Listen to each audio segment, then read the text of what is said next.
The day my husband died, my mother-in-law Gloria brought lasagna to my restaurant, not to comfort me, but to make a point. This, she announced, setting the dish on my pristine stainless steel prep counter, is how real Italian food should taste, not that modern nonsense you serve. I stared at the casserole dish, still numb from Mark's funeral that morning. The restaurant's closed today, Gloria. Which is exactly why I'm here. She smoothed her black dress, ever the picture of proper mourning. We need to discuss the future of Bella Luna. My restaurant, the one I'd built from nothing over the past 5 years, the one that had just earned its first Michelin star 3 months ago. There's nothing to discuss. I turned away, starting to clean equipment that was already spotless. Mark left everything to me. Ah, but that's where you're wrong, dear. The false sympathy in her voice set my teeth on edge. Mark may have left you his share of the restaurant, but you seem to have forgotten about the family's involvement. I hadn't forgotten. How could I? Gloria and her husband Antonio had loaned us $50,000 to help start the restaurant, a loan we'd paid back within 2 years, though they'd never let us forget their generosity. The loan was repaid, I said, still not facing her, with interest. This isn't about money, Julia. She clicked her way around the counter in her expensive heels. This is about legacy, about family. Bella Luna was always meant to be a Romano family restaurant. Now I did turn, meeting her perfectly made-up face with my tear-stained one. I am a Romano. I was Mark's wife.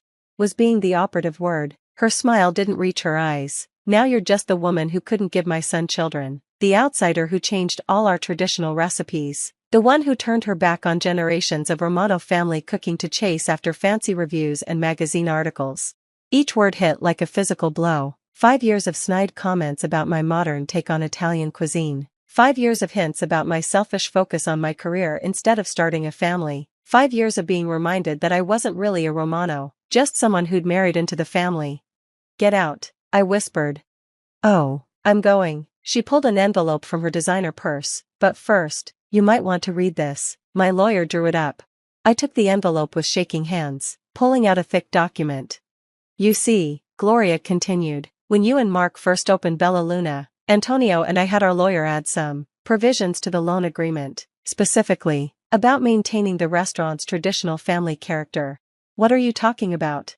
Section 12, paragraph 3. She leaned over, manicured nail tapping the page. In the event of any partner's death or incapacity, the Romano family reserves the right to review and approve any significant changes to the restaurant's operation or menu. That's ridiculous. We paid back the loan. That agreement is void. Is it? Her smile widened. Check the fine print, dear. The provisions remain in effect for 20 years, regardless of loan repayment. And guess who gets to decide what constitutes a significant change? I felt the blood drain from my face as I read further. She was right. The clause was there, buried in legal jargon I'd been too excited to read carefully 5 years ago, too trusting of my new family. So here's what's going to happen, Gloria said, picking up her purse. You're going to step down as head chef. We'll bring in someone who understands proper Italian cooking, someone who respects tradition. You can keep your ownership stake, we're not monsters, but you'll have no say in the day-to-day operations. And if I refuse? Then we'll sue. We'll tie you up in court until you can't afford to keep the doors open. How long do you think your fancy restaurant can survive a legal battle, especially with all the negative publicity about how you're dishonoring my poor son's memory? I gripped the counter to keep from falling. 1 week. Mark had been dead 1 week, and already his mother was trying to take everything I'd built. Why? I managed to ask. Why now? Because my son is gone, she said simply, and without him, you're nothing to us. Just the woman who took our family recipes and twisted them into something unrecognizable, the one who convinced Mark to turn his back on tradition. She headed for the door, then paused. Oh, and Julia? That lasagna recipe? It was Mark's grandmother's, the one you refused to put on your menu because it wasn't innovative enough. Something to think about. After she left, I sank to the floor, the legal papers scattered around me. Through my tears, I could see the framed review on the wall, the one that had earned us our Michelin star. The one that had praised my brilliant reimagining of classic Italian cuisine. Mark had been so proud of that review, had defended my vision to his family time and time again, and now? My phone buzzed with a text. I almost ignored it, but the name caught my eye. Marco Romano. Marco, Mark's cousin, the black sheep of the family who'd gone to California to become a tech entrepreneur instead of joining the family restaurant business, the one who'd actually encouraged my modern take on Italian food. Heard what mom is trying to pull. The message read, "Don't sign anything, I have an idea." I stared at the phone, remembering conversations Mark and I had had about his cousin, about Marco's successful tech company, about his interest in expanding into the restaurant business, about his particular hatred for his Aunt Gloria's attempts to control the whole family through guilt and tradition. Slowly, I stood up, gathering the scattered papers. Gloria thought she had me cornered, thought that without Mark, I was powerless. But she'd forgotten something important. I wasn't just Mark's widow. I was a chef who'd earned a Michelin star, a businesswoman who'd turned a small family restaurant into one of the city's hottest dining spots. And now, thanks to her, I had nothing left to lose. I picked up my phone and texted Marco back, "I'm listening." Gloria wanted a war over family tradition? Fine, but she was about to learn that sometimes the best revenge comes with a modern twist. Marco's idea was better than I could have imagined. Tech companies need good food, he explained over video chat, his California tan glowing through the screen. And my employees are tired of salad bars and sushi. They want authentic Italian food, but with a modern twist. Like what I do at Bella Luna, I said slowly. Exactly. His grin reminded me so much of Mark it hurt. How would you like to expand to Silicon Valley? 2 weeks later, I was in San Francisco, touring sleek corporate campuses and high-end restaurant spaces. Marco introduced me to investors, restaurant groups, and most importantly, his lawyers. The loan agreement is problematic, Marco's legal team admitted, but not insurmountable, especially given what we found in the Romano family trust. What do you mean? I asked. Marco's smile turned wicked. Let's just say Aunt Gloria isn't the only one who knows how to dig up old documents. When I returned home, Gloria was waiting at the restaurant. Ready to be reasonable? She asked, settling into a booth like she owned the place. I have the new chef starting next week. Traditional recipes only, of course. Actually, I said, setting a folder on the table, I have a counterproposal. She barely glanced at it. Julia, dear, we've been through this. The agreement is ironclad. You mean the agreement that requires Romano family approval for any changes? I opened the folder. I have that approval. Now she did look, her perfectly plucked eyebrows drawing together as she read. What is this? Documentation showing that Marco Romano owns 20% of the Romano family trust. The same trust that you and Antonio used to secure the original loan. The color drained from her face. Marco? That ungrateful boy who abandoned his heritage for computers? That ungrateful boy just became my business partner. I sat down across from her. He's investing $10 million to expand Bella Luna into a restaurant group, starting with 3 locations in Silicon Valley. You can't. Can't what? Can't expand without family approval? I pulled out another document. Marco is family, and he fully approves of my modern interpretation of Romano family cuisine. Antonio will never allow this. Actually, a deep voice said from the doorway, I think it's brilliant. We both turned to see Antonio Romano himself walking into the restaurant. My father-in-law looked older than I remembered, grief etching new lines around his eyes. Papa, Gloria stood up. You can't be serious. Why not? He settled his bulk into the booth beside me. Julia has brought honor to our family name, a Michelin star. Gloria, do you know how many Italian restaurants in this city have one? None, except Bella Luna. But the traditions are alive and well. I cut in. Come see for yourself. I led them to the kitchen, where my staff was preparing for dinner service. On one counter sat Gloria's lasagna dish from 2 weeks ago. I had our sous chef reverse engineer your recipe, I explained. It took some time, but we figured it out. Then we did this. I lifted the lid on a nearby warming tray, revealing small, elegant portions of lasagna, but instead of traditional layers, each one was a delicate tower, constructed with handmade pasta and the same flavors as Gloria's recipe, but presented in a way that made them look like modern art. We're calling it Nana's Legacy, I said softly. It's going on the menu next week. Traditional flavors, modern presentation, the best of both worlds. Antonio picked up one of the portions, examining it carefully, then he popped it in his mouth, his eyes closed as he chewed. Mama's recipe, he whispered, but different, better, even.